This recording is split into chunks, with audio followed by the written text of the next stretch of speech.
warahmatullahi wabarakatuh. Alhamdulillahi rabbil alamin, wassalatu wassalamu ala asyrafil anbiya wal mursalin, nahmaduhu wa nasta'inu wa nastaghfiruh. Fa inna asdaqal hadits kitabullah wa khairal hadi hadi Muhammadin sallallahu alaihi wasallam wa syarrul umuri muhdatsatuha wa kullu muhdatsatin bid'ah wa kullu bid'atin dhalalah wa kullu dhalalatin fin-nar.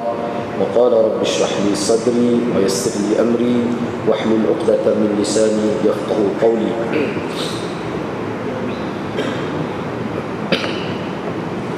Alhamdulillah, bersyukur kehadrat Allah Subhanahu wa taala kerana dapat bersama pada malam ini. Insya-Allah pada malam ini kita akan kita sampai pada pengajaran dan pedoman hadis yang ke-36,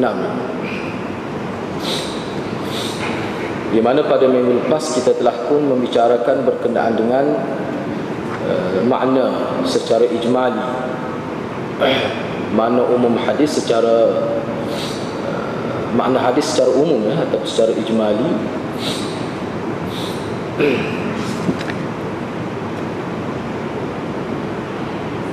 Cuma sebelum kerana pengajaran dan pedoman yang saya sempat tulis ini, dia ada lebih ke 12 pengajaran dan pedoman. Cuma sebelum itu saya nak sentuh sedikit lagi sebelum kita pergi pada pengajaran dan pedoman hadis. Kita nak lihat kerana ulama khususnya salafus soleh menyebutkan dalam kitab bagaimana gambaran suasana pembelajaran Al-Quran dalam konteks hadis ni lah. Bagaimana para sahabat, khususnya sahabat radhiyallahu anhum, mengikut riwayat daripada salafus salih, bagaimana fenomena ini para sahabat, bagaimana para sahabat praktik hadis ni, baca Quran di masjid dan sebagainya. Kita nak tengok sikitlah secara ringkas sebelum kita pergi pada pengajaran dan pedoman hadis. Minat tatbiqat turbawiyah ala al-hadis, antara praktik secara pendidikan, mana ambil hadis ini untuk diterjemahkan dalam bentuk kehidupan. Misalnya riwayat daripada Anas bin Malik radhiyallahu anhu, beliau berkata, Anas ada menyebutkan, kanu idza sallul ghada qa'adu halqan yaqra'una al-Quran wa yata'allamuna al-fara'id was-sunan wa yadhkuruna Allah. Mengikut Anas bin Malik, praktik di zaman sahabat dalam konteks maknanya pengamalan, pembacaan, muzakarah Al-Quran di masjid ini, yang mana Anas kata menjadi kebiasaan para sahabat radhiyallahu anhum apabila mereka selesai salat subuh pada waktu pagi, mereka akan duduk membentuk satu kumpulan di dalam masjid Nabi sallallahu alaihi wasallam. Halqah mana satu halqah, beberapa halqah. Itu menjadi kebiasaan para sahabat. Mereka membaca Al-Quran dan mereka juga mempelajari hukum-hukum yang berkait dengan perkara-perkara fardu, yang berkait dengan hukum faraid dan sebagainya, apa-apa ilmu lah. Jadi setiap halqah itu dia ada seorang sahabat yang faqih, yang alim dalam bidang masing-masing lah. Dan mereka juga mempelajari sunnah-sunnah, yakni pakak-pakak tanya, bermuzakarah tentang hadis-hadis Nabi. Sebab sahabat ni bukan semuanya tahu hadis Nabi. Sebab kadang-kadang berlaku hadis itu, wurud hadis itu mereka tidak ada. Ketika wurud hadis itu mereka tidak ada. Jadi bukan semua sahabat tahu hadis Nabi, tidak.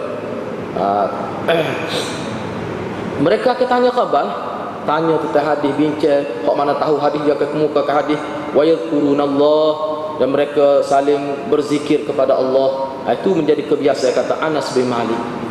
Khususnya selepas waktu subuh lah, kerana waktu tu waktu yang kira-kiranya tidak sibuk. Waktu tidak sibuk. Sebab kita lah ni waktu subuh tu sibuk kerana anak sekolah dan sebagainya. Kita boleh ambil waktu lain. Waktu mana yang kira-kiranya kita tidak sibuk. Tapi waktu pagi ni, sebab di kalangan salafus soleh, dia menganggap waktu pagi ni adalah waktu yang paling berkualiti. Bermula daripada sebelum subuh sampai kepada lepas subuh, itu antara waktu yang berkualiti. Dan yang paling berkualiti adalah waktu sebelum subuh. Kalau kita tengok dalam kitab-kitab, dia ada bahas khusus waktu mana yang paling utama ibadat. Ini secara umum lah, secara umum. Kalau secara individu, mungkin setengah-setengah tu tak dapat nak menepati waktu itu kerana sebab-sebab tertentu. Sebab itulah ulama sebut secara umum. Tapi secara individu, waktu itu dia bergantung kepada seseorang itu. Setengah orang mungkin dia rasa tenang selepas asar, setengah orang itu selepas maghrib. Ikutlah waktu mana, tetapi peluang itu mesti diambil. Jadi berdasar pada kenyataan Anas ini menjadi kebiasaan para sahabat. Mereka mengutamakan ibadat baca Quran, muzakarah tentang Quran dan sebagainya pada waktu pagi selepas salat subuh itu. Mereka membentuk halqah-halqah dalam masjid itu. Tapi kena ingatlah, disiplin dia dia disebut oleh ulama. Mana sahabat ni dia tengoklah, kalau sekiranya ada orang semaya, dia akan perlahankan suara dia. Kalau dia baca Quran pun, dia perlahankan suara dia bila dia tengok ada orang semaya dan sebagainya. Itu antara disiplin yang perlu kita patuhi. Ada juga disebut Auza'i pernah ditanya. Auza'i pernah ditanya tentang pembelajaran selepas sembahyang subuh. Wasu'ila al-Auza'i 'an ad-dirasah ba'da salati as-subh. Auza'i pernah ditanya tentang dirasah, mana belajar khususnya Quran lah selepas waktu subuh. Dia kata Hassan bin Atiyah telah menceritakan kepada saya. Kata Auza'i, orang yang mula-mula membicarakan ilmu di masjid Damsyik ialah Hisham bin Ismail al-Makhzumi di zaman khilafah Abdul Malik bin Marwan. Selepas tu orang lain pun jadi ikut dia. Dan dengan sanadnya daripada Sa'id bin Abdul Aziz dan Ibrahim bin Sulaiman, bahawa Sa'id bin Abdul Aziz dan Ibrahim bin Sulaiman kedua-duanya mengajar Al-Quran selepas waktu subuh. Jadi Sa'id dan Ibrahim, dia mengajar Quran, dia belajar dan mengajar Quran. Tapi dia ni mengajarlah, dia mengajar Quran selepas waktu subuh di masjid yang dihadiri oleh Al-Auza'i. Auza'i tak kata apalah, boleh. Jadi ayatnya fenomena itu berlaku. Tetapi kena ingatlah, bila kita mari di masjid, walaupun dalam halqah ilmu, dia kena ada disiplin dia. Selepas ni lah kita tengok selepas ni. Ada disebut juga kata hir. Dia kata hir, ada orang sebutlah kata hir, kata mana hir, dia lihat ahli Damsyik, penduduk Damsyik dan penduduk Hims dan juga penduduk Mekah dan juga penduduk Basrah, mereka berhimpun selepas waktu subuh, lepas mai subuh mereka berhimpun dalam bentuk jamaah untuk membaca Al-Quran. Itu macam jadi budaya. Tetapi penduduk Syam, mereka membaca Al-Quran dalam bentuk jemaah. Baca ramai-ramai dengan suara yang tinggi. Misalnya seperti kita dalam masjid ini, pakak baca Quran dalam satu surah. Yaqra'una al-Qur'ana kulluhum jumlatan min suratin wahidah bi aswatin 'aliyah. Dia pakak baca Quran ramai-ramai, baca surah yang sama dengan suara yang tinggi. Ada ahli Syam buat gitu. Tak apalah, kita tengok bagaimana komentar ni. Sebab dia awak mari ke surah ni, lepas tu dia awak mari komentar daripada Imam Malik, bagaimana Imam Malik melihat perkara ini. Kita tengoklah. Mana kita setuju tak setuju itu bab lain lah. Cuma ni pandangan ulama. Manakala Ahlul Basrah pula dan Ahlul Makkah, penduduk Basrah dan penduduk Makkah, mereka berhimpun beramai-ramai. Lalu salah seorang dari kalangan mereka membaca 10 ayat dari mana-mana ayat Al-Quran. Wan nas yunsitu, orang ramai diam mendengarnya. Orang ramai yunsitu maknanya memberi perhatian, dengar dan juga memberi perhatian. Kemudian dia akan baca 10 ayat yang lain pula sehingga selesai. Gitu. Dia gini. Mula-mula sore dia latih sore. Sebab pak kita ni kan ada buat gitu kan. Sebab kita tadarus, ada juga tadarus pak kita bulan Ramadan, dia buat gitu. Sore baca 10 ayat pakat dengar. Lepas tu ikut ramai-ramai lah. Ada juga buat gitu. Waktu pak kita ni satu ayat, lepas tu ikut. Lepas tu mukri itu baca satu ayat, kepada yang lain ikut. Ni tak ni. Dia baca 10 ayat yang lengkap, kemudian diikuti oleh jemaah. Jemaah pun baca sampai selesai 10 ayat. Jadi mukri akan baca 10 ayat lain pula dan diikuti oleh orang lain. Kalau kita lihat sini, fenomena ini ada berbeza. Ada berbeza. Jadi saya sebut sekali lagi, penduduk Damsyik, Hims dan penduduk Mekah, begitu juga penduduk Basrah, mereka baca Quran selepas waktu subuh. Okey, gitu sebut secara umum. Tetapi penduduk Syam, cara dia baca Quran selepas waktu subuh dalam halqah yang besar, dalam bentuk jamaah, dengan cara masing-masing membaca satu surah yang sama dengan suara yang tinggi, seperti mana yang berlaku tempat kita ni baca Yasin. Itulah malam Jumaat ke baca ramai-ramai. Ini penduduk Syam ada yang buat begitu. Adapun penduduk Basrah dan penduduk Mekah, mereka berhimpun, tetapi seorang yang baca, kita panggil mukri kan. Seorang yang baca, qari itu seorang, dia baca 10 ayat, orang lain dengar. Selepas cukup 10 ayat, selesai 10 ayat, maka diikuti oleh jamaah. Ada ulama sebut, ada ulama kata tak apa, molek belaka tu boleh belaka. Tetapi waqad ankara Malik dzalika ala ahli Syam. Dalam banyak-banyak bentuk ini, beberapa bentuk ni, Imam Malik dia rasa tidak senang dengan cara yang diamalkan oleh penduduk Syam. Imam Malik kata penduduk Syam ini dia rasa tidak senang, tak sedap lah. Mana baca, masing-masing baca satu surah dengan suara yang lantang, bi aswatin aliyah, dalam masjid. Ni dalam masjid ni. Dalam masjid. Imam Malik tak senang hati. Bahkan Imam Malik tolak. Imam Malik kata tak boleh baca tu. Imam Malik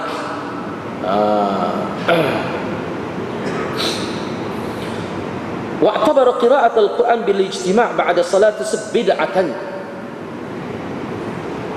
Mengikut Imam Malik, pandangan dia.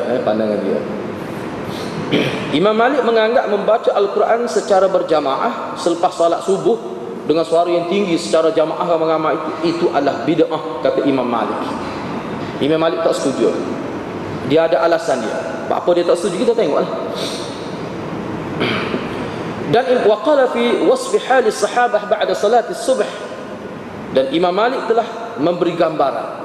Imam Malik mendedahkan bagaimana fenomena yang berlaku di kalangan sahabat selepas salat subuh. Imam Malik pun cerita, dia kata di kalangan sahabat tidak amal begitu. Kena ingat Imam Malik ni Imam Daril Hijrah. Imam Malik ni maknanya ulama yang berada di Madinah. Disebut dalam sejarah dia tak pakai, bila dia turun daripada rumah dia tak pakai selipar. Dia nak hormat Imam Malik. Ada disebut gitulah dalam sejarah hidup dia. Sebab apa? Kerana nak supaya tapak kaki dia tu kena tapak kaki Nabi di Madinah tu lah kira-kira ni. Dan dia ni memang dia nampak, dia tengok sahabat. Dia cerita fenomena sahabat. Dia kata kanu idza sallu yakhlu kullu insan bi nafsi. Sahabat ni bila lepas subuh dia akan mengambil posisi masing-masing di masjid. Ini kata Imam Malik. Para sahabat, dia kata amalan para sahabat radhiyallahu anhum, apabila mereka selesai sembahyang, khususnya waktu subuh lah, kerana waktu lain mereka bekerja. Waktu subuh dia mengambil masa, dia ada masa agak luas sebelum keluar meneruskan penghidupan. Menjadi budaya para sahabat, bila selesai salat subuh tu, mereka mengambil posisi masing-masing di masjid secara individu. Mereka baca Al-Quran, mereka berzikir kepada Allah. Kemudian bila selesai, thumma yansarifuna min ghairi an yukallima ba'duhum ba'dan ishtighalan bi dzikrillah. Kemudian sahabat bila mana-mana sahabat yang selesai baca Quran, selesai berzikir, mereka akan berlalu pergi tanpa bercakap dengan sesiapa pun. Tu tengok disiplin dia. Bila dia selesai baca Quran, selesai zikir, dia tubik senyap-senyap. Kenapa tubik senyap-senyap? Keluar senyap-senyap tu ishtighalan bi dzikrillah. Kerana bila dia keluar pun dia sibuk lagi dia berzikir. Bila dia keluar sibuk dia berzikir, yang keluar dia malah dia tidak mahu mengganggu sahabat-sahabat lain yang sedang berzikir di masjid. Keluar pun dalam keadaan senyap-senyap. Sebab tu ulama kata bila kita masuk dalam masjid, dia tidak berapa sesuai kita beri salam. Masuk senyap-senyap dalam masjid, itu cara dia. Dalam kita ada disebut. Dia beri salam ni dia ada kaedah dia jugalah. Misalnya kita duduk tengah halaqah ilmu ni, kalau kita masuk tak payah bagi salam. Seperti mana kita bagi salam biasa itulah. Kita duduk masuk dalam keadaan menyelinap senyap gitu. Itu lebih baik mengikut ulama. Kenapa? Kerana tidak mahu mengganggu. Sebab masjid ni tempat khusus ibadah. Jadi bila kita masuk pun masuk dengan cara yang penuh tertib. Kena jaga.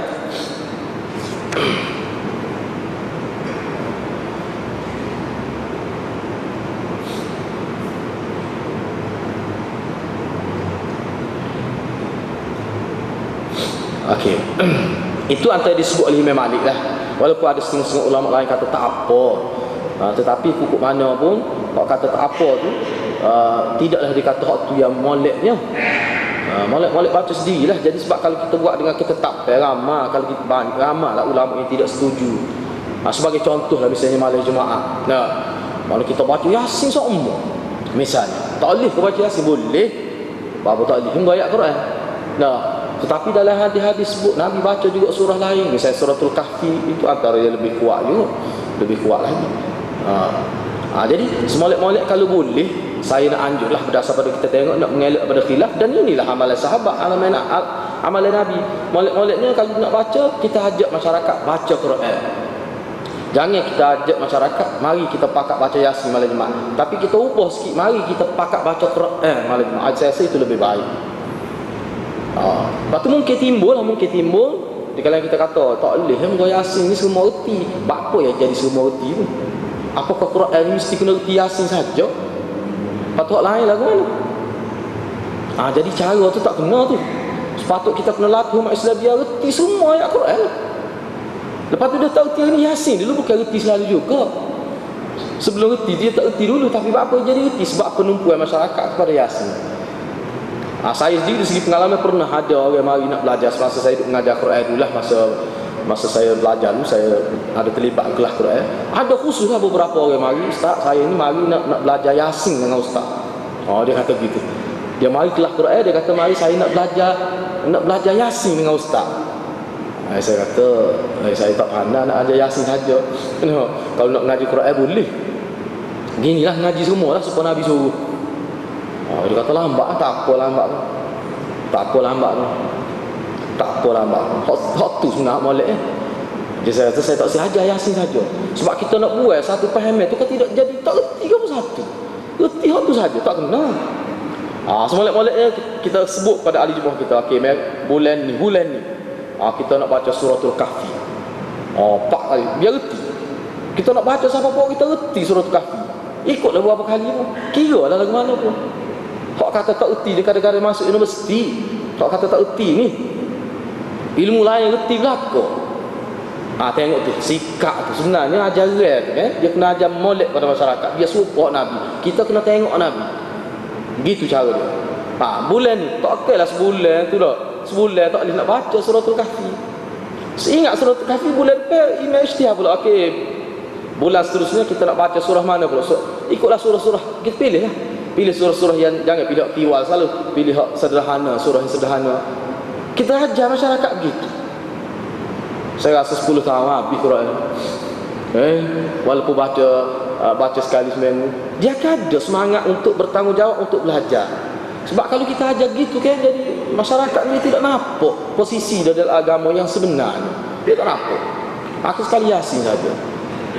Jadi banyaklah benda-benda. Ya benda tu usaha tu ada dah. Cuma kita ubah sikit saja. Kita ajak pakat baca Quran. Lebih baik lagi bagi saya lah. Lebih baik lagi. Kalau tidak dia jadi Quran saja, tapi Yasin saja, tak kena tu. Memang tu tak kena. Aku sekali mak Islam mati dah tak ada Yasin dia reti. Itu saya rasa itu tak kena. Jadi hak duk buat dah tu molek lah. Cuma kita buat satu anjakan, suatu peralihan sesuai dengan kita baru masuk di awal hijrah ini. Kita buat perubahan, anjakan. Orang lain panggil anjakan paradigma. Kita buat perubahan. Saya rasa lebih baik. Kalau tidak tak ada makna kita duk sambut hijrah, tak ada makna. Duduk main takut tulah, tak ada perubahan. Kalau tahun lepas tak erti nak semayang mayak, lepas ke tahun ni tak erti pula semayang mayak, tak payah sambut hijrah lagu tu. Tak payah sambut. Buat malu pada Nabi sallallahu alaihi wasallam. Jadi bagaimana kita nak ajak masyarakat tu? Tu cara dia. Kita cuba buat gitu. Kita latih masyarakat bertanggungjawab. Akhir sekali masyarakat akan jadi satu peringkat. Bila arus ini membentuk suasana lagu tu, arus jadi arus perdana lah kita kata, maka masyarakat dia akan terikut dengan cara tu. Itu cara yang terbaik. Cubalah buat gitu. Jadi jangan membebankan masyarakat, pilihlah surah-surah yang ringan dulu. Gitu. Saya rasa itu cara yang lebih baik. Kalau tidak jadi tak setuh lah surah lain. Tak setuh surah lain. Lumayan hak tu ya. Seolah-olah surah lain tak ada kelebihannya. Padahal sebut satu Quran tu kalam Allah bagus. Ada kelebihan bagus.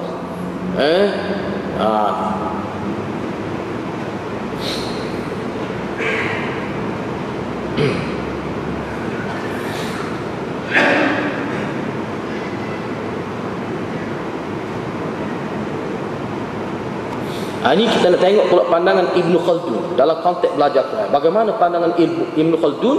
Dia kata Quran inilah sebenarnya sebagai muqaddimah pada belajar. Bagaimana pandangan ini panjang juga disebut, saya nak terjemuh direct sebab baca Arab jadi kelamak dulu.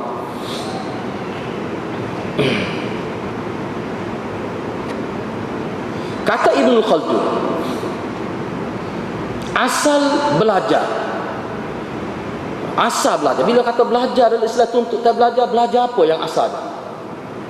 Banyak ayat Quran, hadis Nabi sebut kita ni wajib belajar. Dituntut kita supaya belajar. Apa pelajaran yang mula-mula yang mesti kita belajar? Kena tahu asalnya. Sebelum kita nak belajar mana-mana ilmu, umat Islam ni ilmu asas, orang panggil ilmu teras, hak mula-mula sekali. Dia kata ittifaq ulama bahawa Quran adalah merupakan ilmu yang pertama yang mendahului ilmu-ilmu lain. Paling asasnya dia kena ajar Quran, pandai baca Quran sampai khatam 30 juzuk itu.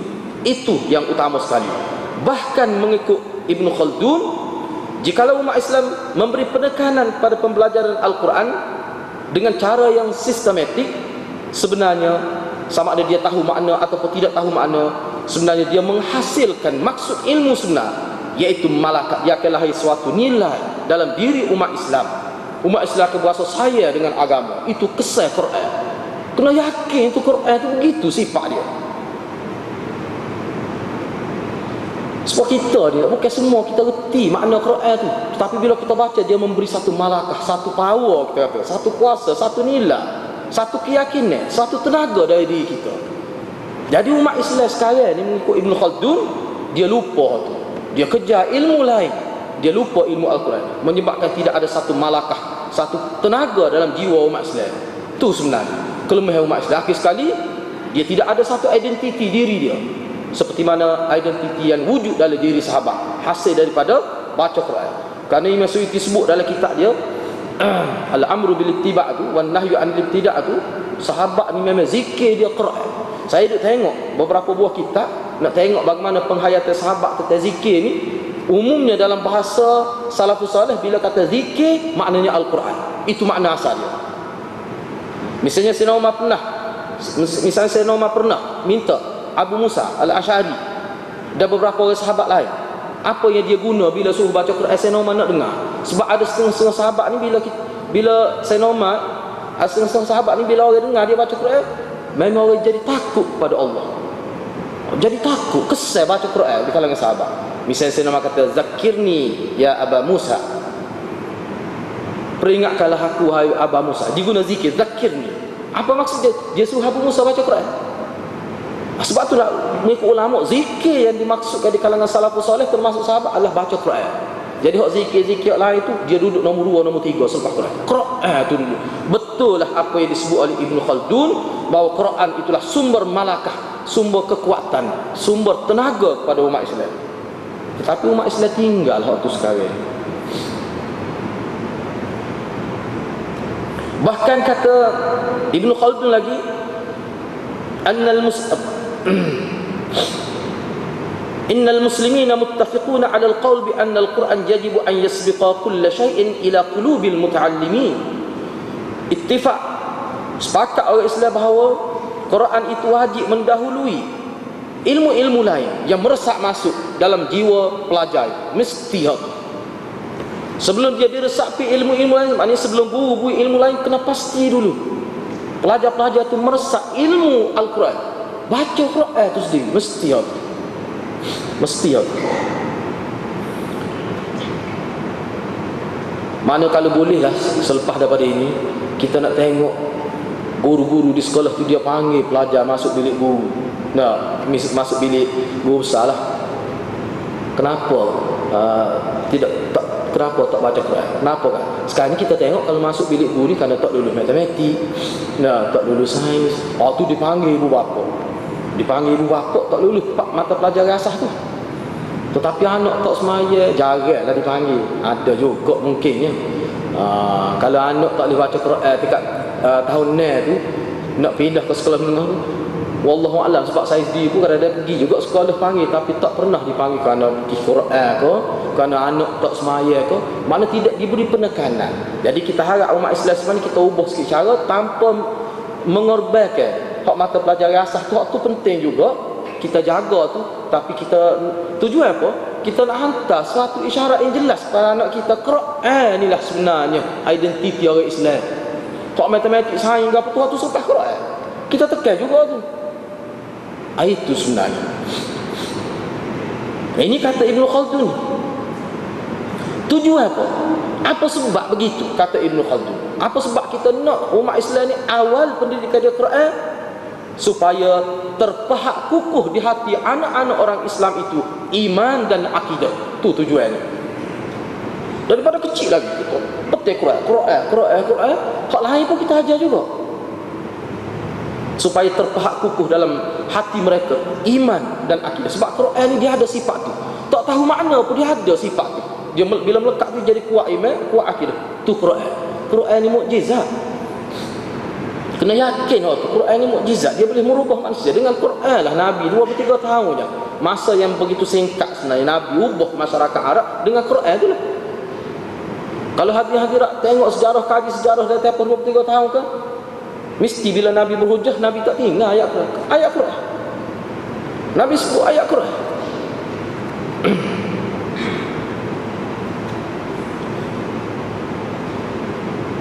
Sebab tu setengah-setengah ulama dia kata bila kita berhujah dengan orang kafir, betul lah kita kena guna mantik, guna falsafah, guna kecerdikan minat, tapi tak boleh tinggal ayat Quran. Jadi setengah ulama dia tak setuju kalau kita kata kita nak dakwah orang kafir, kita baca Quran pun dia reti gapo. Bukan dia terima apa Quran. Tak, tetap dia kena baca. Dia kena sebut juga Quran tu mengikut ulama. Dia kena sebut juga. Betul lah dia tak terima, dia terima Quran kerana dia tidak Islam. Tetapi kita sebagai orang Islam ni bila nak pamerkan, nak dakwah orang kafir, dalam banyak-banyak ucapan kita mesti kita sebut ayat Quran. Di situ dia ada keberkatan. Mengikut setengah-setengah ulama. Jangan kita mengambil sikap dia orang kafir. Kita guna mantik semata-mata. Kita guna kecerdasan minda semata-mata. Bui kepahaman dari segi logikal semata-mata. Tidak. Hak tu memang diterima, tetapi Quran mesti dibaca. Bahkan Ibn Khaldun menyebutkan lagi, pemantapan Al-Quran ini dia bermula semenjak kecil lagi. Semenjak kecil. Kerana apa? Ibn Khaldun kita kena tahu dia ni tokoh masyarakat, relevan sampai ke hari ini pandangnya dia. Ni Ibn Khaldun ini. Kenapa dia kata wajib umat Islam khususnya ibu bapa memberi penekanan tentang Quran seawal usia? Kerana ketika kecil itulah sebenarnya anak-anak dia melekat sesuatu dalam diri dia. Hak cik. Hak ni tepat sebenarnya. Kerana kalau kita tengok buku pendidikan, sama ada buku pendidikan kanak-kanak lah, dia buku pendidikan kanak-kanak, kalau kita tengok dalam versi barat ataupun dalam versi umat Islam, misalnya Yusuf Qaradawi ada tulis juga buku berkenaan dengan psikologi kanak-kanak misalnya. Rupanya kanak-kanak ni ketika dia kecil, apa yang berlaku di sekitar dia, apa saja kata-kata ibu bapa, ucapan ibu bapa, tindakan ibu bapa, bahasa yang digunakan oleh ibu bapa, sebenarnya perkara itulah persekitaran dia ketika dia kecil. Yang disebut oleh Dr. Abdullah Nasir Unwan itu bawah pada sinul murahaqah dia panggil dalam istilah dia. Bawah pada 10 tahun tu dia kira waktu budak-budak ni seperti mesej fotostat lah. Tu bawah pada. Bila sampai 10 tahun dia panggil sinul murahaqah dalam istilahnya, iaitu zaman peralihan. Pada waktu tu kanak-kanak dia sudah mencari satu nilai, satu benda baru. Kita panggil cari identiti, itulah biasa orang sebut lah ni. Bawah pada tu dia tak pandai nak cari. Dia tengok apa yang ada di hadapan dia. Kanak-kanak. Apa yang saya nak sebut dia mengikut kajian ini diterima sepakat oleh pendidikan barat dan pendidikan dalam Islam. Bawah pada 10 tahun itu, segala apa yang dia lihat, yang dia terima semasa umur tu, dia akan hilang bila sampai sinul murahaqah, bila dia sampai bulughh, dia akan hilang di ketika remaja. Pengamat dia 10 tahun ke bawah dia mari pula ketika umur 20 lebih. Ketika umur 21 ke atas dia mari pula. Dia berlaku pengulangan. Ini ulama Islam pun terima. Orang barat pun terima proses roda dalam minda manusia itu. Sebab tu kita tengok setengah budak-budak, kita tengok ini mengikut kajian lah yang saya baca dalam buku. Kenapa setengah-setengah remaja itu teruklah ketika remaja ketika belasan tahun, tapi setengah-setengah tu bila masuk umur 21 tahun ke atas dia kembali baik. Ada sebahagiannya teruk terus kekal dalam keadaan yang tidak terkawal. Antara kajian yang dia buat, mana pula kanak-kanak yang mana ketika umur 21 ke atas yang kita sebut sebagai belia lah kita kira, hidup dia terkawal dalam keadaan baik. Dia sebenarnya kalau kita buat kajian, zaman kanak-kanak dia adalah zaman keemasan. Zaman kanak-kanak dia, mana zaman kanak-kanak tu ibu bapa dia didik dengan cara Quran, dengan cara semaya tak tinggal. Walaupun benda tu agak berlaku masalah sikit ketika belasan tahun, tetapi bila dia naik umur 21 ke atas, dia kembali balik zaman kanak-kanak yang cemerlang itu, dia jadi semaya semula. Lama ahli psikologi kata gitu. Jadi saya fikir ni sesuai sebenarnya dengan hadis Nabi. Nabi suruh semaya ketika 7 tahun, umur 10 tahun kena pukul. Maknanya Nabi faham zaman tu zaman yang sangat penting, yang disebut sebagai akhtarul marahil, zaman yang paling kritikal itu. Memang betul. Jadi kena beringatlah. Sebab tu guru saya masa saya belajar hadis dulu, dia kata kalau setengah-setengah ibu bapa yang cerdik lah, mak dia ada cerita, kalau dia nak balas dengan anak, dia balas dalam bilik. Sebab kalau balas dalam bilik dengan anak tak dengar. Sebab anak ketika kecil dia tengok, dia akan lekat tu gaya bahasa. Sebab tu budak dia kecek sebenarnya, dia terikut dengan gaya bahasa ibu bapa dia. Kalau ibu bapa jenis nyopoh, jenis nyapung kita kata, dia akan jadi lagu tu lah bahasa anak dia tu. Dia akan jadi lagu tu. Jadi kenapa? Sebab tu Ibnu Khaldun tekan. Dia sebut sini, dia kata wahwa aslan lima ba'd. Ini dia faham dah. Dia kata kalau sekiranya kita beri pendidikan yang teguh, yang kukuh tentang Quran kepada anak seawal usia, bila terpahat dengan cara yang sepatutnya, itulah yang menjadi asal bagi kehidupan dia selepas itu. Itulah yang membentuk kehidupan anak selepas daripada dia selepas pada itu, untuk kelangsungan hidup dia bawa hatu sebenarnya. Kerana masa lalu yang mula-mula bagi hati itu dia seperti asas untuk tenaga. Mengikut Ibnu Khaldun. Ni adalah yang disebut. Supaya Yusuf Qaradawi sebut gini juga. Kerana semasa bawah pada 10 tahun kalau kita beri pendidikan agama secukupnya, daripada kecil lagi anak tak tinggal semaya, baca Quran. Ramai mana umat Islam kita 10 tahun tu ingat habis dah ngapa Quran, setengah tu ngapa Quran habis dah. Setengah tu khatam Quran. Kalau dia sebenarnya waktu tu bila dia khatam Quran seawal usia ataupun dia hafiz Al-Quran, maka itulah sebenarnya yang menjadi modal untuk dia hidup menjadi Muslim yang baik selepas daripada itu. Itu sebenarnya kata Ibnu Khaldun. Makna dia dan hak tu perkara itu kata Ibnu Khaldun, dia menjadi asasul malakat, asas kekuatan diri anak-anak tu. Ini masalah jiwa ni. Anak-anak 10 tahun 12 ketak dia akan naik atas kursi, dia melompat, itu biasa. Tetapi jiwa dia tu jiwa Islam. Hak tu yang dimaksudkan oleh Ibnu Khaldun.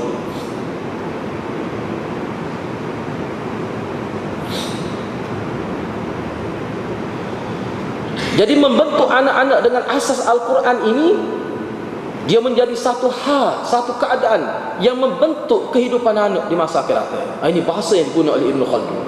Maknanya bila kita tekan anak kita dengan Quran, dengan semaya dan sebagainya ketika seawal usia itu, ketika dia kecil lagi, sebenarnya kita telah membina satu platform yang sangat kukuh untuk anak kita, membawa hidup dia meredah, kita kata kehidupan yang lebih mencabar, seolah-olah begitu lah. Apa yang disebut oleh Ibn Khaldun. Siapa dia sebut sini? Ibn Khaldun sebut ni. Dia kata wa qad ikhtalafa madahibul amsar al-islamiyah fi turuq ta'limil waladan ala arba'ati madahib. Mengikut Ibn Khaldun, ulama-ulama semasa ni zaman dia sebut, mereka telah berselisih pendapat dalam konteks mengajar anak-anak kepada empat aliran besar. Yang pertama, aliran Ahlul Maghrib, mereka kata, mereka sebut ketika kanak-kanak, kita setuju tak setuju itu bab lain. Tapi nak ayat kepentingan umat, kepentingan Al-Quran mengikut ulama, misalnya mengikut ulama Ahlul Maghrib, mereka kata al-iqtisaru ala ta'limil Quran. Ketika anak-anak kecil sebelum sampai sinul murahaqah, antara kita kata bawah pada 9 tahun atau bawah pada 10 tahun tu, memadai anak-anak kita ajar Quran saja. Quran ni bukan sekadar baca Quran. Dalam konteks ni ikhtisar ala ta'limil Quran, ajar Quran, suruh dia menghafal Quran. 10 tahun pada waktu tak ajar lain pun tak apa. Ini sebahagian ini mazhab pertama, Ahlul Maghrib. Jadi kita ajar Quran sehingga hatal bulugh bal wasinna syabab. Kita ajar Quran kepada anak kita sampai dia cukup umur. Berapa cukup umur lelaki? Ikutlah sampai situ. Lepas tu baru kita ajar ilmu lain. Ini ada satu pendapat ulama. Sebab apa? Kita nak anak kita membesar tu dengan Al-Quran. Ni nak dia kalau ikut orang ni, anak dia tidak tertinggal ilmu agama. Bukan kita tidak mahu bui ilmu lain ke anak ni dah. Balik dia kita tak umur 12 tahun. Daripada ketika dia umur 2 tahun dia boleh nego, kita ajar Quran. 10 tahun ajar Quran. Sampai peringkat dia khatam Quran. Bila dia balik, baru start kita bagi ilmu lain pada dia. Ini pendapat Ahlul Maghrib, kata Ibn Khaldun. Wa Ahlul Ifriqiyah, ulama yang terdiri daripada penduduk Afrika, kawasan Afrika lah, masuk Basrah dan sebagainya. Mereka sebut selain daripada, mereka setuju dengan pendapat mazhab Ahli Andalus yang kedua. Ini dia susun gini ya. Yang kedua, mazhab Ahlul Andalus, mengikut ulama di Andalusia, dia kata yukhlituna ma'ah, mereka campur juga pendidikan lain dengan Al-Quran, tapi Al-Quran itu asas. Subjek teras adalah Al-Quran. Subjek-subjek lain sebagai subjek sokongan sahaja yang tidak diberi penekanan seperti Al-Quran. Ini kata ulama di Andalusia. Kita ajar riwayat syair. Tujuan apa? Nak memperkukuhkan bahasa Arab kerana dia membantu memahami Al-Quran. Dan kita mengajar ilmu-ilmu bahasa Arab, tajwid, cara tulisan Arab, dan insya menulis Arab. Zaman sebelum balik sepatutnya kena ajar tu. Ini mengikut ulama dalam Afrika. Tapi Quran tak boleh tinggal. Kalau kita perhati, ilmu-ilmu lain yang dicampur, yang digandengkan dengan ilmu Al-Quran itu adalah sebenarnya ilmu bahasa Arab. Dia membantu mengukuhkan Al-Quran itu. Yang ketiga, mengikut ulama yang terdiri dari kalangan penduduk Afrika lah, tadi Andalusia, mereka tambah lagi, kena ajar ketika kecil lagi kanak-kanak ni hadis Nabi SAW. Jadi ulama di Afrika setuju dengan ulama Andalusia, cuma dia kata tambah selagi kita ajar hadis-hadis yang ringan, yang mudah difahami oleh anak. Kena ada, biar dia tahu selain Quran ada lagi hadis Nabi. Nabi inilah yang bawa Quran ni. Jadi hak lahir daripada Nabi orang panggil hadis, hak lahir daripada Allah orang panggil Quran. Itu asas akidah. Yang keempat, aliran yang keempat, iaitu Ahlul Masyriq, yakni penduduk di bahagian timur. Mereka campur-campur ilmu-ilmu lain dengan Al-Quran itu. Ilmu-ilmu lain dicampur belakang, yang sesuai lah. Tetapi kok mana pun pak mazhab ini sepakat mesti Quran dulu. Jangan tinggal tu. Sebab tu saya amat setuju lah dalam pendidikan sekarang, sekolah-sekolah kalau dibuat di setengah universiti kan, setahun kena ingat Quran 3 juzuk. Tu molek lah tu. Kerana sudah ketinggalan lama, nak buat sekaligus yang disebut oleh ulama ni payah dah terlanjur jauh dah. Kita mulalah, kita fikirlah pendekatan tu biar dekat dengan cara ulama. Tetapi kalau kita nak bermula daripada awal, kena bermula daripada kanak-kanak ni. Dia bila terlepas jauh pergi daripada perkara mesti molek kita buat. Tahun pertama kena ingat 1 juzuk Al-Quran. Tahun kedua kita molek. Sebab apa? Nak ajar Quran. Jadi ngapa Quran? Ingat Quran. Pengalaman saya di Kelantan, saya pernah jumpa seorang doktor. Dia perempuan, doktor perubatan. 10 juzuk yang ngapa Quran. Dia kecek dengan saya lah. Sebab dia ingat kita ni guru tahfiz. Saya sebut dia, saya mengajar di sekolah tahfiz, tapi dia ingat saya guru tahfiz. Dia ni kata macam mana kan? Dia kecek-kecek ni rupanya dia 10 juzuk dia ngapa Quran. Kata ngapa masa mana tu? Dia kata dia ngapa Quran di klinik dia. Dia fotostat Quran. Hari ni dia target mesti ingat semua muka surat. Jadi ada atas meja dia tu. Kalau dia kata ingat dah, dia susun tak boleh kotak. Dia fotostat sela-sela. Jadi kalau nanti pesakit mari dia baca. Ingat ke dia 10 juzuk. Dah ni saya rasa kalau dia mati dia kata tak ingat apa Tuhan ke banyak kelebihan pada dia. Ingat. Ingat ke 10 juzuk lebih dia kata. Dia buat lagu tu. Jadi atas meja dia ada somos. Kalau dia fotostat Quran, tak sebi nampak lah kalau sesuatu Quran itu banyak dia fotostat tak sah. Dia tulis berapa bulan. Dia tulis. Kalau dia ingat sah dia bukan kotak. Tebal lah muka 10 juzuk dia fotostat. Dari dia ingat, tapi tak tahulah lepas-lepas lagu mana dia tu. Tapi dia cubalah baca. Dia cuba baca. Mungkin dia tak ada sistem, mungkin dia tak tahu, tapi tak dia cuba. Itu makna semua sebenarnya atas kerana kesedaran apa tu kan? Kerana kesedaran. Gitu ya.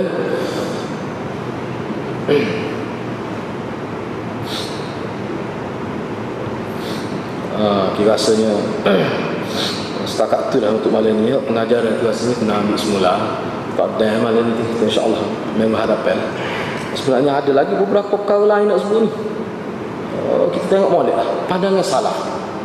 Bagaimana salaf dalam konteks nak lihat dia sebenarnya ni kita nak sebut ni berkait dengan hadis ni lah. Misalnya bagaimana cara Abu Bakar beramal dengan hadis ni, cara Sayyidina Umar beramal dengan hadis ni. Ulama sebut kau. Misalnya di sini disebut. Saya nak ambil satu contoh yang terakhir.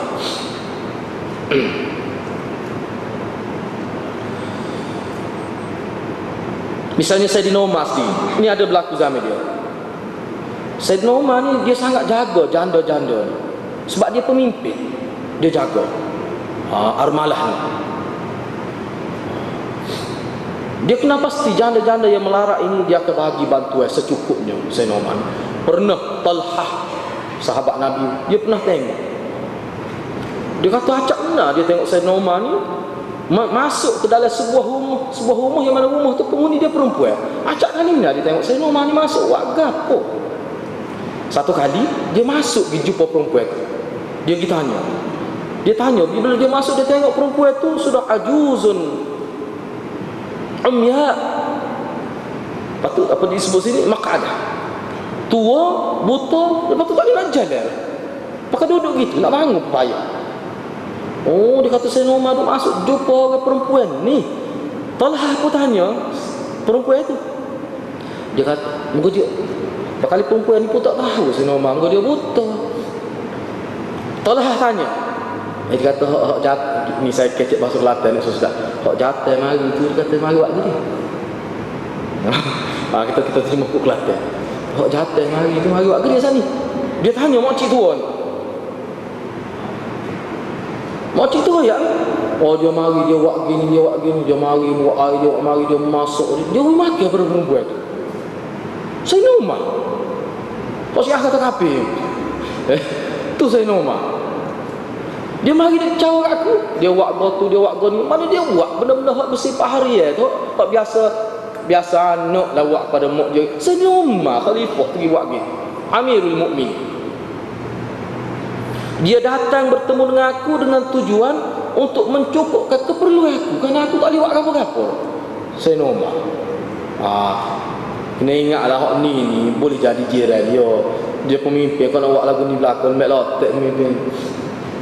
Tapi kok mana pemimpin ni dia fikirlah lagu mana cara. Pemimpin ni dia ada cara pemikiran, dia boleh buat benda-benda gini.